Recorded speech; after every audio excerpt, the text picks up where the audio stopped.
Graças a Deus, que bom que você veio, que bom que você está aqui nessa noite, entregando a sua vida ao Senhor. O Helder, enquanto ministrava aqui, falava sobre rendição a Deus, entrega a Deus, e de fato, é algo que a gente não pode esquecer, porque tem muita gente achando que Deus trabalha para ele, e é o contrário. Deus trabalha em nosso favor, Ele opera em nosso favor, mas Ele não faz porque Ele está sujeito ou subordinado a nós. Não, Ele faz isso porque Ele cuida de nós, porque Ele nos ama, porque Ele tem especial atenção, e o amor dEle é o maior amor já visto em toda a história, porque ninguém é capaz de amar como nosso Deus. Ele nos amou tanto que deu seu único Filho para morrer no lugar de todos nós. E esse Filho, Jesus Cristo, não veio como um Marte. Não, Ele veio como nosso Salvador. Muito mais do que qualquer coisa. Ele foi uma ação do amor de Deus em meu favor, em seu favor. É por isso que nós nos prostramos, nós nos rendemos a Ele. Amém? Eu convido você a abrir a sua Bíblia em Lucas, capítulo 8, versículos 26. Nós vamos ler dos versículos 26 até o 39. Amém?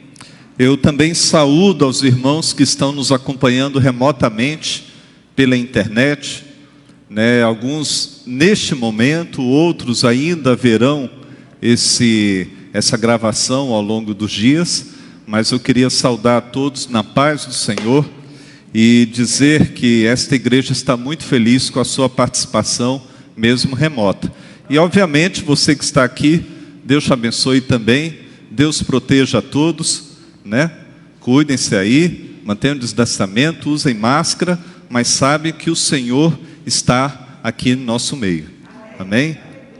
E não tem Covid que o resista. Amém. Lucas capítulo 8, versículos 26 a 39. Navegaram para a região dos Gerazenos, que fica do outro lado do lago, frente a Galileia. Quando Jesus pisou em terra, foi ao encontro dele um endemoniado daquela cidade. Fazia muito tempo que aquele homem não usava roupas, nem vivia em casa alguma, mas nos sepulcros. Quando viu Jesus, gritou, prostrou-se aos seus pés e disse em alta voz: "Que queres comigo, Jesus, Filho do Deus Altíssimo? Rogo-te que não me atormentes." Pois Jesus havia ordenado que o espírito imundo saísse daquele homem. Muitas vezes ele tinha se apoderado dele. Mesmo com os pés e as mãos acorrentadas e entregue aos cuidados de guardas, quebrava as correntes e era levado pelo demônio a lugares solitários. Jesus lhe perguntou: "Qual é o seu nome?" "Legião", respondeu ele, porque muitos demônios haviam entrado nele. Imploravam-lhe que não os mandasse para o abismo. Uma grande manada de porcos estava pastando naquela colina. Os demônios imploraram a Jesus que lhes permitisse entrar neles, e Jesus lhes deu permissão. Saindo do homem, os demônios entraram nos porcos, e toda a manada atirou-se precipício abaixo em direção ao lago e se afogou. Vendo o que acontecera, os que cuidavam dos porcos fugiram e contaram esses fatos na cidade e nos campos. E o povo foi ver o que havia acontecido. Quando se aproximaram de Jesus, viram que o homem de quem haviam saído os demônios estava sentado aos pés de Jesus, vestido e em perfeito juízo, e ficaram com medo. Os que o tinham visto contaram ao povo como o endemoniado fora curado. Então, todo o povo da região dos Gerazenos suplicou a Jesus que se retirasse, porque estavam dominados pelo medo. Ele entrou no barco e regressou. O homem de quem haviam saído os demônios suplicava-lhe que o deixasse ir com ele. Mas Jesus o mandou embora, dizendo: volte para casa e conte o quanto Deus lhe fez. Assim, o homem se foi e anunciou na cidade inteira o quanto Jesus tinha feito por ele. Pai querido, nós estamos aqui, Senhor, na Tua presença. Pai, nós te pedimos mais uma vez que o Teu Espírito Santo, mediante a sua operação, a operação do Espírito Santo, traduza essas palavras para o nosso coração, para a nossa mente, Senhor. E que essa palavra seja viva, eficaz, como ela é. Mas também, Senhor, que o nosso coração esteja aberto para receber a Tua palavra. Portanto, eu peço a todos nós aqui, Senhor, em Teu nome, que estejamos atentos à Tua palavra, que não estejamos alheios, não estejamos despercebidos da Tua vontade transmitida na palavra, e que neste momento, Senhor, com profunda reverência na Tua presença, nós nos colocamos diante do Senhor para recebê-la, para que essa palavra fale à nossa mente, fale ao nosso coração, e produza em nós vida, Senhor, para a melhoria da nossa postura, do nosso comportamento, do nosso ser diante do Senhor. É isso que nós te pedimos, em nome de Jesus. Amém. Amém. Há uma ilustração atribuída aos russos sobre uma história de um caçador e de um urso. Não temos urso aqui, mas lá na Rússia tem. E quando o caçador, ali atrás do urso, pega sua arma e mira na direção do urso, e o urso, percebendo que não tinha mais jeito, ele propõe uma negociação com o caçador. Diz: ô, meu amigo, vou fazer o seguinte: o que você quer e o que eu quero? Aí o caçador parou. Primeiro que era um urso falando com ele, né? Parou e disse assim: não, é o seguinte, eu quero uma pele de urso. Eu preciso me proteger do frio e você é minha opção de proteção contra o frio. Eu te mato, arranco a sua pele e estou protegido do frio. E o urso olha para ele: não, eu também tenho meus interesses nessa nossa conversa aqui, nessa nossa negociação. Meu interesse é encher minha barriga. Aí conversa vai, conversa vem, daqui a pouco o urso sai sozinho da floresta. E feliz da vida, porque ambos tinham tiveram seus pedidos, os seus anseios atendidos. O urso porque estava com a barriga cheia, e o caçador porque estava coberto de pele do urso dentro da barriga do próprio. Tem coisas que a gente não pode negociar. Tem coisas que não tem conversa. Nós estamos aqui diante de um relato de um povo que preferiu ficar com demônios a ficar com Jesus. O povo que tentou negociar, que tentou: não, Jesus, vai embora daqui. Nós preferimos que você não fique aqui, porque o Senhor veio para cá e tirou a gente da situação de conforto. A gente estava bem, a gente tinha economia, estava cuidando de uma manada de porcos, e muitos porcos, e de uma hora para outra esses porcos morrem, e a nossa economia vai embora. Então, Senhor, o Senhor está me... olha, não dá, vai embora. E Jesus foi embora daquele lugar. Que lugar é esse?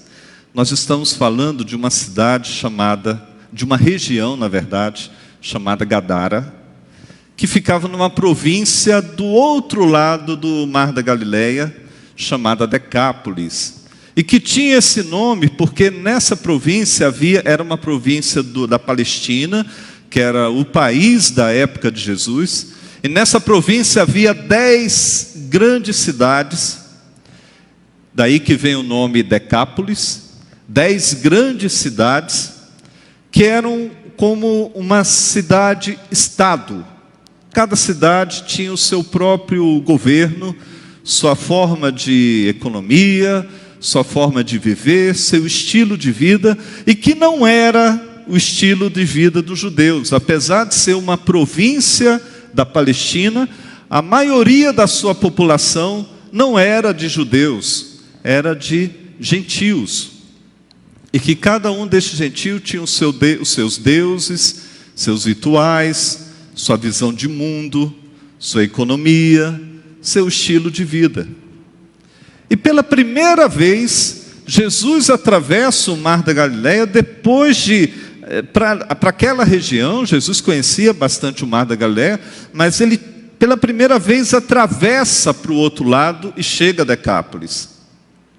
Naquela travessia, Jesus acalma uma tempestade, e ele chega até aquela região, e chegando na região, logo na margem, ele é recebido por um endemoniado.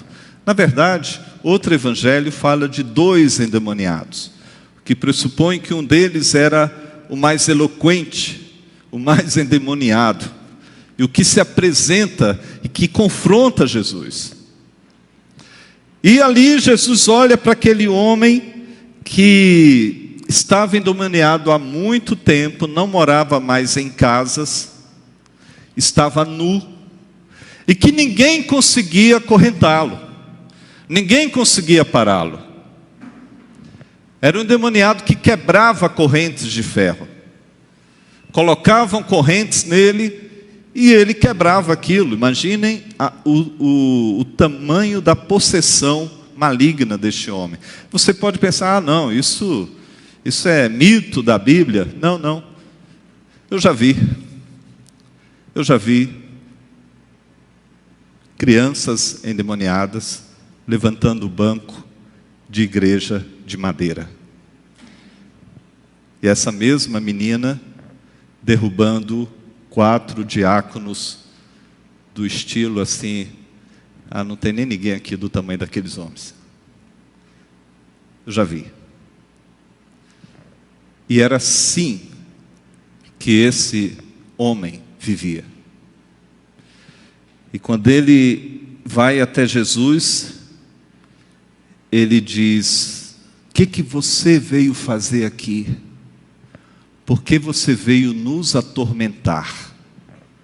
Por que você veio nos tirar dessa nossa configuração já estabelecida, confortável, cômoda?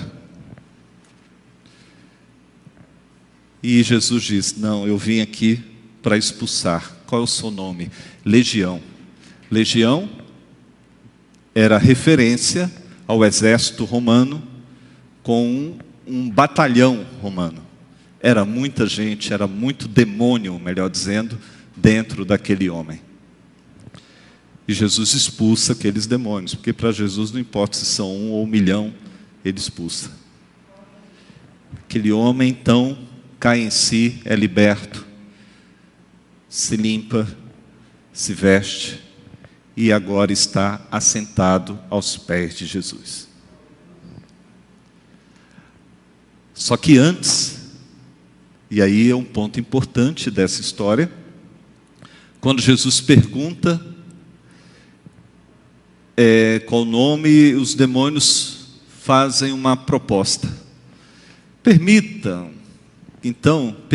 que nós entremos nesses porcos que estão aqui.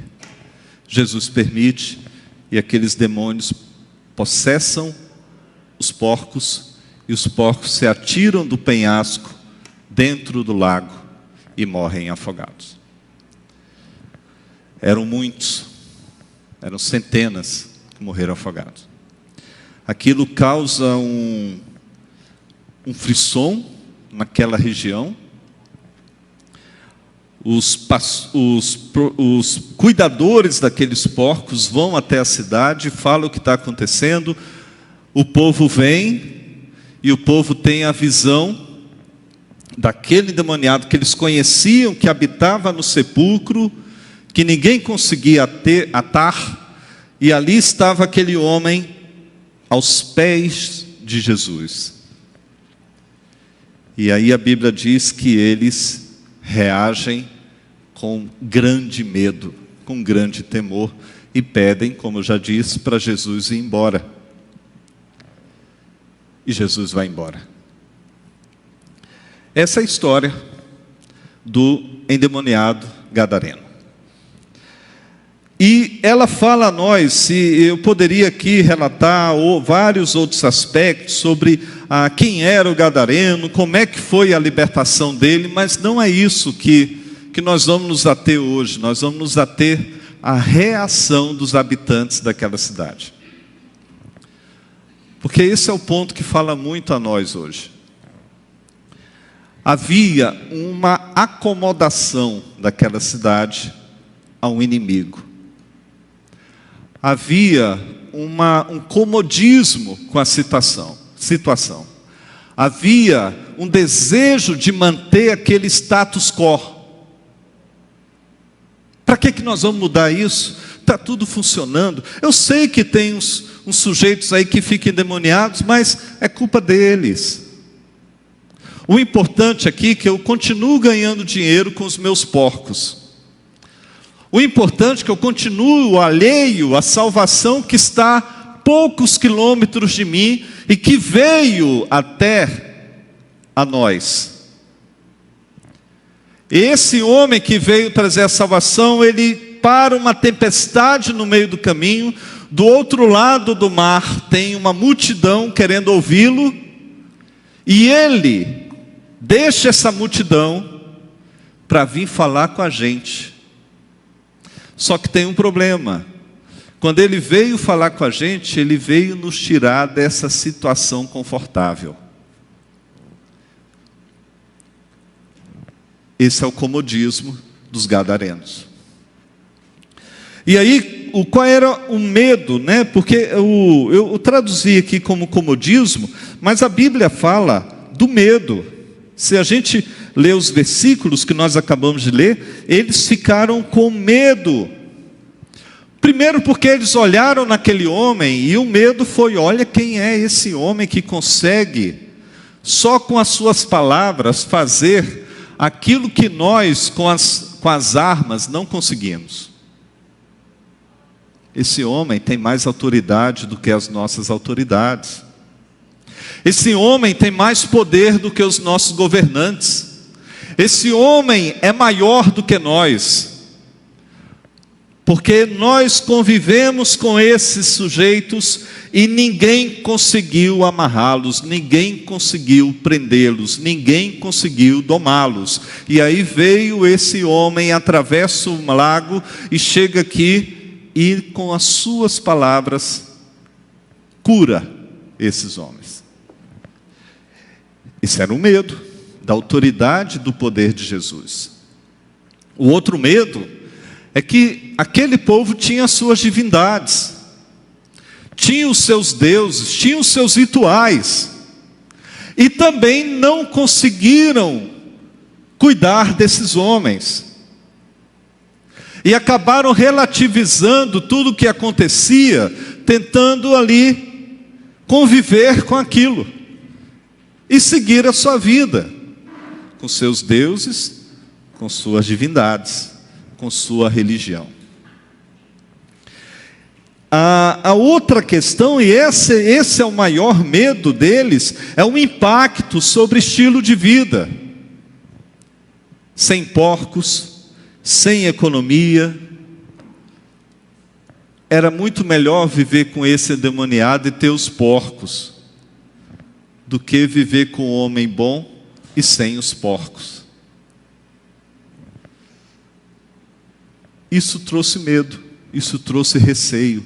A Bíblia diz que eles tiveram um grande temor, um grande medo. Medo de toda essa retirada de conforto.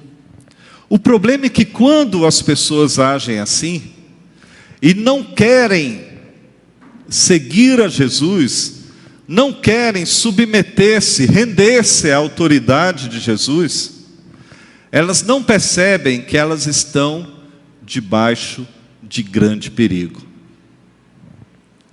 Elas não percebem que estão debaixo, sob o risco de uma grande catástrofe. Jesus fala de um caminho, dois caminhos, não é? Um caminho estreito, que é ali, apertadinho, tal, não tem muita folga, ali naquela direção certinha, e tem um caminho largo. Só que Jesus chama a atenção a uma coisa, sobre o fim do caminho. O caminho estreito te leva para a vida eterna, o caminho largo te leva para a perdição. Nos dias de Noé, as pessoas casavam-se e davam-se em casamento, e Noé estava pregando sobre o juízo de Deus. E as pessoas não estavam nem aí para Noé. Por quê? No fundo, elas tinham medo da mensagem de Noé. Medo de sair da sua situação confortável. E o final todo mundo já sabe. Apenas a família de Noé foi salva. E os demais que viveram casando-se e dando-se em casamento, usando as palavras de Jesus, morreram no dilúvio. E a mesma coisa está acontecendo com esse povo. Primeiro, eles não estavam vendo o perigo da sujeição aos demônios. É interessante, lá no versículo 27, quando Jesus chega àquela região, quem vai recebê-los? Os endemoniados. Toda vez que uma autoridade chega a um país, e o pastor Botelho, agora em dezembro, numa das suas mensagens, nos falou sobre isso. Onde é que essa autoridade é recebida? Por quem ela é recebida? Ela é recebida por um representante do povo. Essa autoridade é recebida pela representação do povo. E Jesus chega do outro lado, e quem vai recebê-lo? Os endemoniados.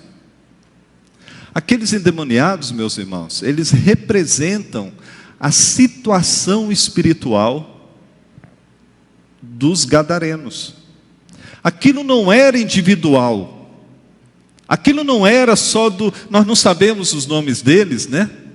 A Bíblia não cita, mas aquilo não era só do endemoniado, aquilo era uma representação de todo o povo. Na verdade, os gadarenos estavam sob sujeição dos demônios e achavam que estava tudo bem. Jesus, quando fala que o Deus do século, o Deus deste mundo cegou os homens, né? Cegou o entendimento para que não vejam, para que não entendam, para que não compreendam a palavra de Deus. E é por isso que é necessária que haja uma atuação do Espírito Santo. E Jesus então retrata isso. Olha, você está sob dominação, sob controle do Deus deste mundo, do príncipe deste século. Paulo vai escrever sobre isso também, que ele cegou o entendimento para que não vejam. E era assim que eles estavam vivendo. Então, no seu comodismo de não sair no seu status, tiveram medo daquele homem que poderia tirá-los daquela situação, mas não estavam percebendo que estavam debaixo de grande perigo. Na verdade, estavam sujeitos aos mesmos demônios que sujeitavam o endemoniado. Mas não queriam enxergar isso. A tal ponto que quando aquele homem é liberto, ao invés de eles olharem e dizer: olha que grande coisa Jesus fez, que coisa boa, se Jesus fez isso com ele, Jesus pode fazer com outros. Jesus, por favor, venha à nossa cidade, venha pregar para nós, venha curar mais pessoas. Mas não, porque estavam cegos e sujeitos, disseram: não, Jesus, vá embora, por favor. A segunda evidência de um perigo grande que eles estavam sujeitos, já estavam vivendo nesse perigo, é o clamor dos demônios. Esse é um trecho muito interessante, porque no versículo 28, que nós acabamos de ler, retrata o seguinte: quando viu Jesus, o endemoniado gritou, prostrou-se aos seus pés e disse em alta voz: que queres comigo, filho do Deus Altíssimo? Imagina, eles olharam: opa, acabou-se tudo. Jesus, por favor, não me incomode. Jesus, por favor, me deixa aqui. Quem está falando isso são os demônios. Aquela construção já estava feita, aquele ambiente já estava completamente estabelecido, configurado. O ambiente de dominação não só daquele homem, mas de toda aquela região, de maioria gentílica, afastada de Deus. Se os judeus já estavam afastados, imagina aqueles gentios ali, todo mundo afastado de Deus. E aí ele clama, os demônios imploram: não nos perturbe. E aí eu preciso explicar uma coisa importante. O que a gente vive no mundo concreto é um reflexo do que a gente vive no mundo espiritual. Não se engane, nada que acontece no mundo real é explicado por si só. Tem uma ação espiritual por trás disso. Paulo, ao nos escrever aos Romanos, fala que ou nós somos escravos do pecado ou nós somos servos de Cristo. Na verdade, utiliza a palavra também, escravos de Cristo.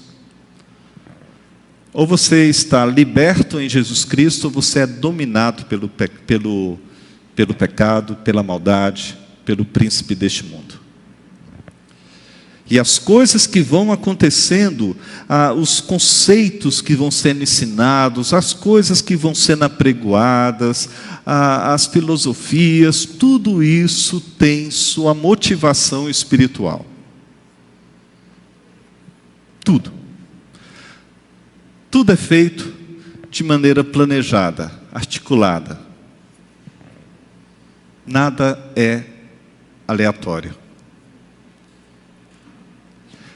Era isso que toda essa construção diabólica em Gadara, que fazia com que as pessoas convivessem tranquilamente com aquela situação de demoniados, tudo isso foi uma construção desses demônios naquela sociedade.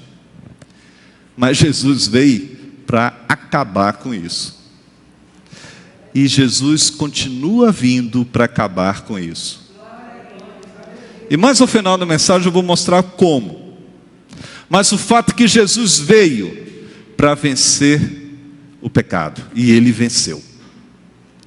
O pecado não terá mais domínio sobre aquele que se converte e confessa Jesus como seu Salvador. O pecado não tem mais domínio sobre aquele que anda no Espírito. Porque Jesus venceu. Esse é o trabalho de Jesus. O diabo veio para matar, roubar e destruir. Era isso que ele fez naquela sociedade, criando uma miragem de que estava tudo bem.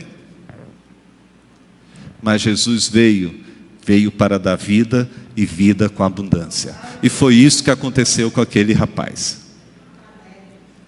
Rapaz cheio de demônios.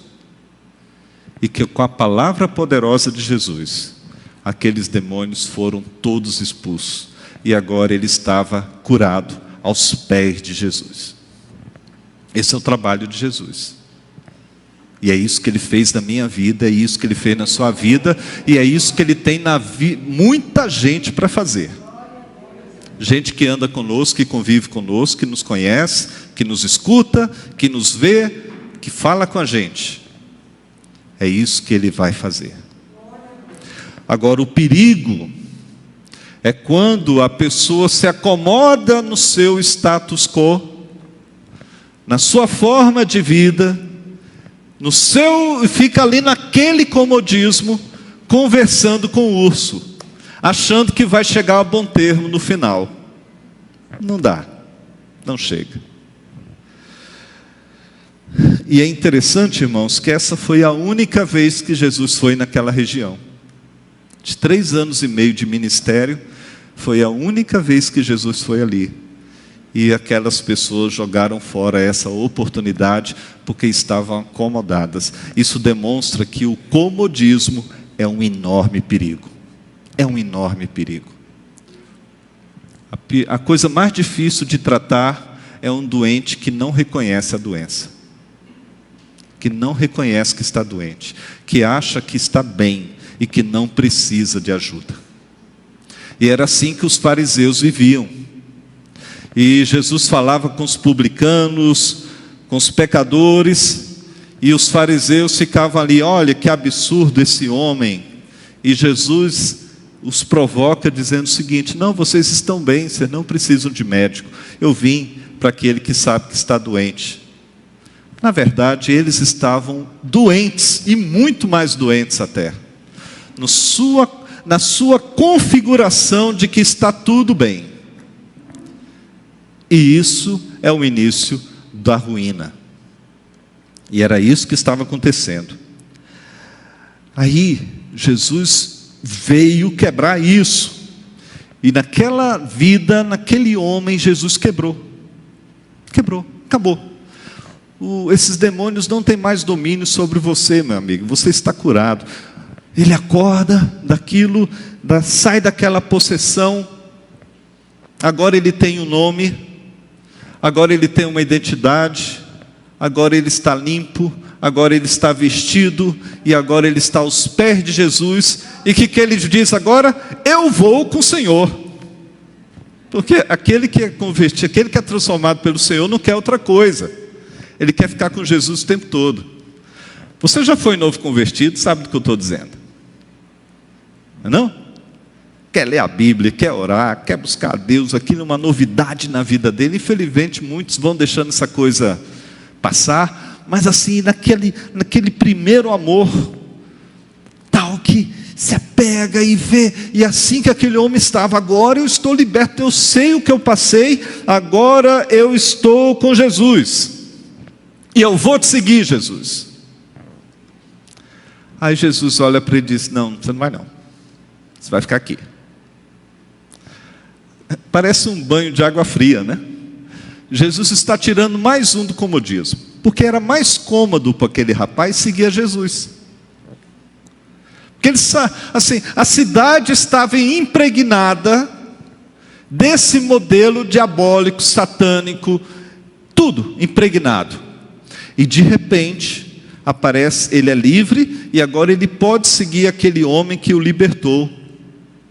Mas aí, lá no versículo 38, né? O homem de quem haviam saído os demônios suplicava-lhe que o deixasse ir com ele, mas Jesus o mandou embora, dizendo que volte para sua casa e conte tudo quanto Deus lhe fez. Jesus sabia que aquela cidade iria recusá-lo. Jesus não foi lá por um acidente. Jesus não esteve lá por um descuido. Jesus não foi decepcionado ao chegar em Gadara. Jesus foi lá para salvar esse homem. Para que a partir desse homem, Gadara fosse evangelizada.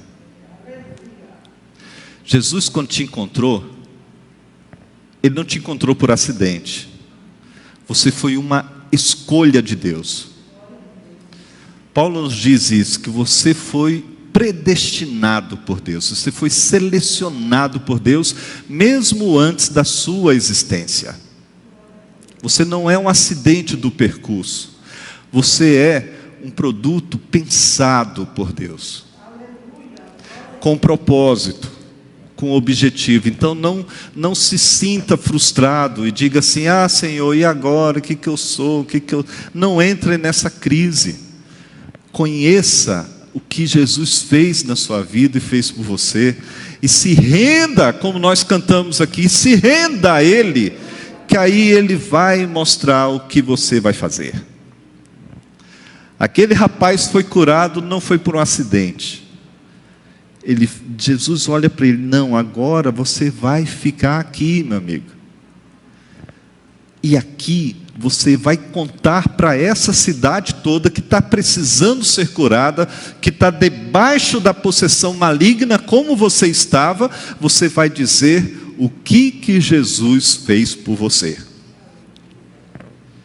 Você agora vai ser uma testemunha viva disso. E as pessoas que vão olhar e vão dizer: olha, aquele é o fulano que a gente tentou prender e não conseguia, que andava nu aí pelo deserto, que morava nos sepulcros.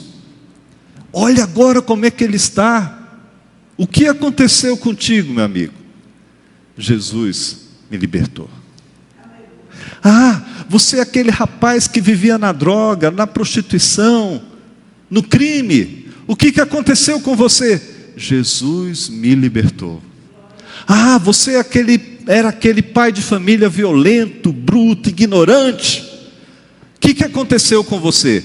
Jesus me libertou. E tem mais, Ele quer te libertar também. Aquele rapaz se tornou a igreja do Senhor em Decápolis, um lugar alheio, averso à palavra, mas que tem agora alguém que foi transformado pelo Senhor. E esse rapaz não está mais na zona de conforto de maneira alguma. Quando a gente lê lá em Mateus capítulo 10, versículos 34 a 39, é um texto longo, mas a gente precisa ler. Olha só o que Jesus disse. Eu li essa semana esse texto com os meus filhos, né? E eles ficaram assim, a Manu tem 5 anos, o Daniel tem 10, eles ficaram assim, impactados com esse texto. Não pensem que vim trazer paz à terra. Quem está dizendo isso é Jesus, viu? Jesus está dizendo isso aqui. Não pensem que vim trazer paz à terra. Não vim trazer paz, mas a espada.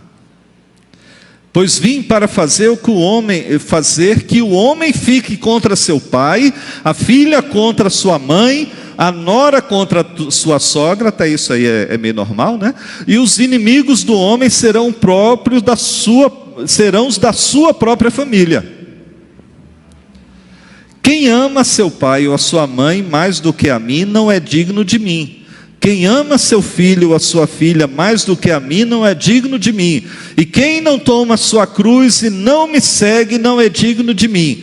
Quem acha a sua vida, a perderá. E quem perde a sua vida por minha causa, encontrará.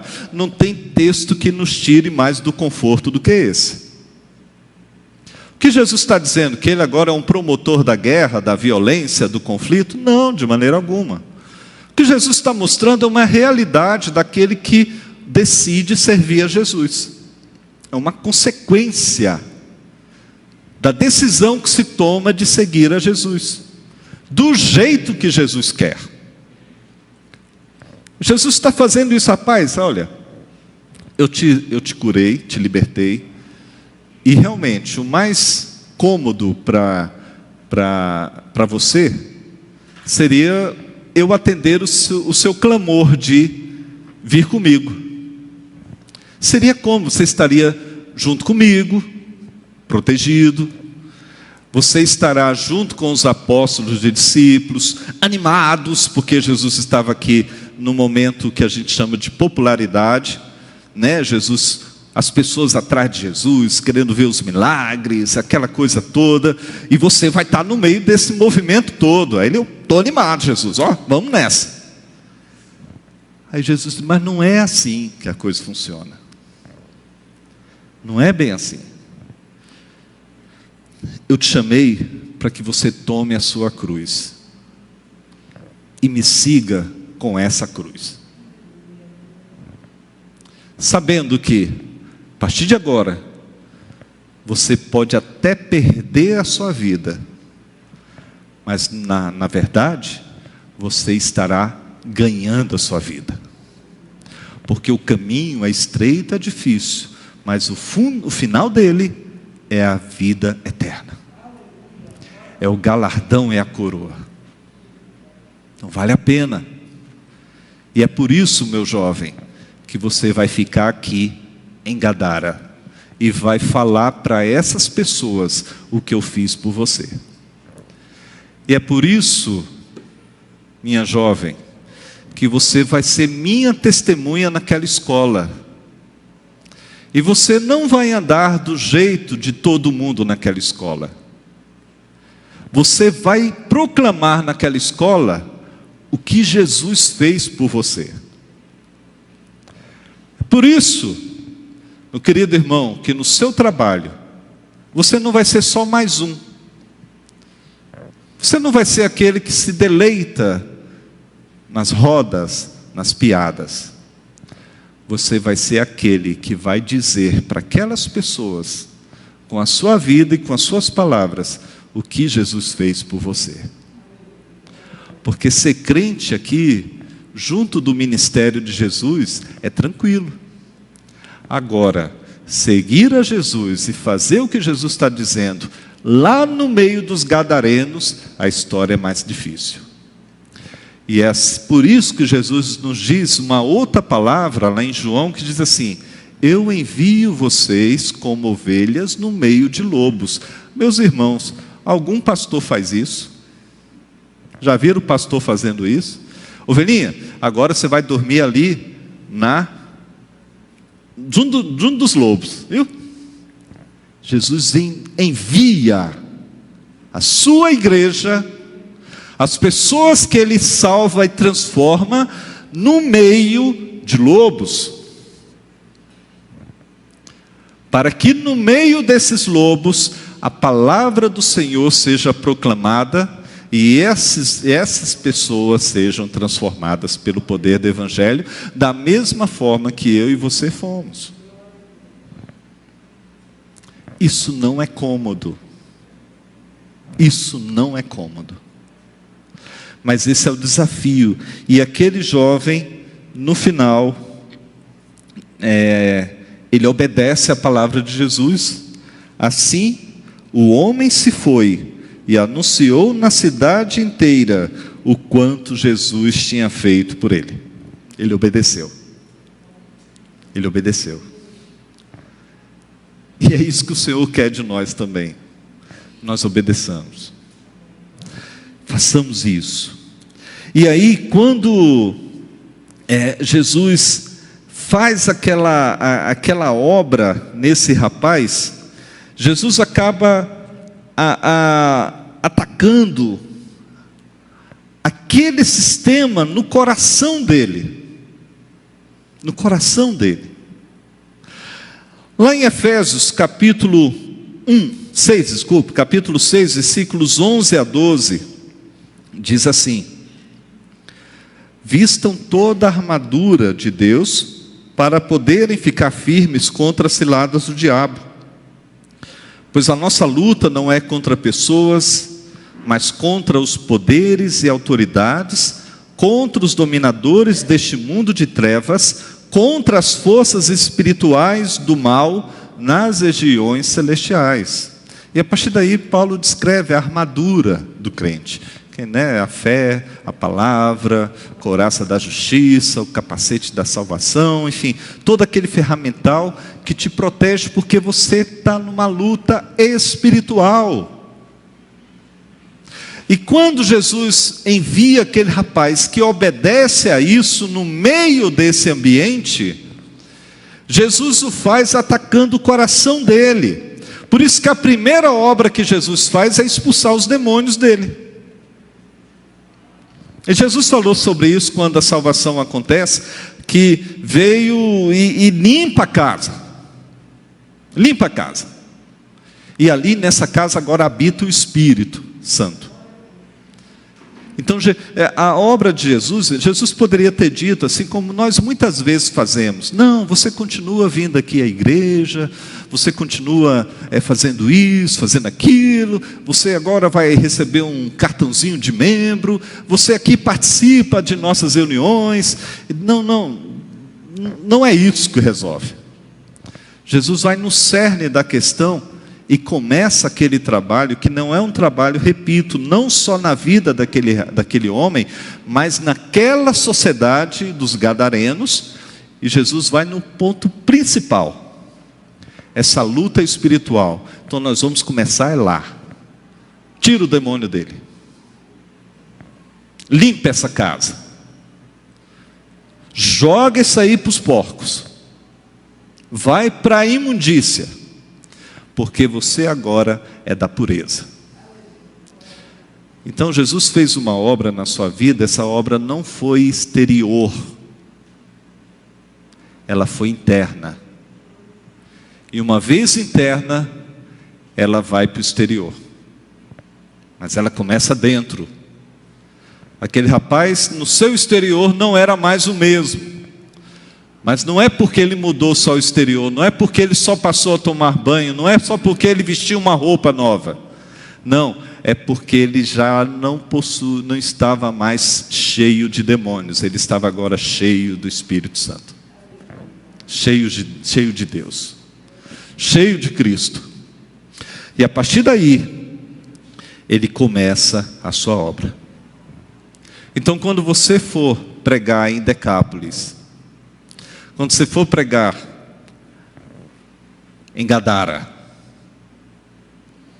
vá sabendo que você não está numa luta humana. Vá sabendo que você não está num conflito pessoal. Aquela pessoa me persegue. Não é só aquela pessoa. Tem coisas por trás disso. Mas o poder do Senhor está dentro de cada um de nós. É na autoridade do Senhor que nós vamos. É por isso que o próprio Jesus, que curou, que libertou, que expulsou demônios, ele disse também: em meu nome vocês curarão, em meu nome vocês expulsarão demônios. Esse trabalho agora está na mão da igreja. Da mesma maneira que Jesus deixa aquele rapaz lá e diz que ele agora será o proclamador do reino, naquela localidade, Jesus pega o barco e vai para o outro lado, e de fato deixa aquele rapaz sozinho. Pessoalmente, claro, ele estava com o Senhor, mas deixa-o ali. Da mesma maneira, agora a igreja está com o Espírito Santo de Deus. E é, portanto, o papel nosso, é responsabilidade nossa pregar o Evangelho do Senhor. É responsabilidade nossa falar daquilo que o Senhor fez por nós. É nossa atribuição. Não tem outro para fazer isso que não sejamos eu e você. Não dá para terceirizar. Não dá: Senhor, dá um jeito aí, manda uma mensagem aí para esse povo e está tudo certo. Não. Somos nós, a igreja do Senhor, que fazemos isso. E a gente então, com isso, a gente deve se manter perseverante nesse trabalho, não se acomodar. Não dá para negociar com o urso. Não dá, senão a gente acaba na barriga dele. Em nome de Jesus, você não nasceu para ficar na barriga do diabo, nem para ele habitar dentro de você. Você é servo do Senhor, chamado para proclamar o Evangelho daquele que transformou a sua vida. Amém? Que fique essa palavra para nós. Nós temos muita coisa, irmãos, para fazer. Muita coisa. Estamos começando o ano, o povo está aí chegando de férias, tal. E sabe que, como tem sido sempre, Deus tem muita coisa para fazer. 2022 vai ser um ano abençoado, porque você vai fazer como esse rapaz. Você vai proclamar Jesus Cristo no meio de Decápolis. Você vai dizer o seguinte: olha, saiam aí desse comodismo achando que está tudo bem. achando que está tudo tranquilo. Ah, não, mas eu tenho isso, não está tão tranquilo por causa disso, daquilo, mas eu estou bem aqui com a minha família, e eu não preciso de Jesus. Não. Isso é um engano do diabo, isso é uma cegueira. Todos pecaram e todos estão destituídos da graça da glória de Deus. Por isso vem a graça de Deus proclamada por meio de mim e você, proclamada por meio da igreja. Então nós vamos fazer o que o Senhor quer que nós façamos. Nós vamos nos render a Ele, como aqui foi cantado, para que Ele faça em nós o querer dEle. Para que a gente se sujeite à vontade dEle da mesma maneira, Helder, que esse rapaz aqui está cumprindo o que você falou no último corim. Ele cumpriu a vontade do Senhor, por mais que isso não fosse confortável para ele, como de fato não era. Era mais fácil andar, continuar o ministério com Jesus, atravessar o mar e ir para o outro lado, mas não, ele obedeceu. Então Jesus pode te colocar, o Senhor pode te colocar em situações que você não desejava, que você não gostava, que não te traz conforto, que não te traz... Amém, por isso você tem a oportunidade, essa é uma oportunidade que pouca gente tem, uma oportunidade de ser livre servindo ao Senhor. Então só obedeça e vá. Obedeça e vá. Eu não sei aí o que é que o Senhor tem para você, o que Ele já está te dizendo, o que Ele já está te orientando. E muitas vezes a gente fica assim, mas será que é isso mesmo? Não estou confortável. Obedeça e vá. Obedeça e vá. E eu termino essa mensagem com o exemplo de Paulo. Paulo sabia que se fosse a Jerusalém seria perseguido.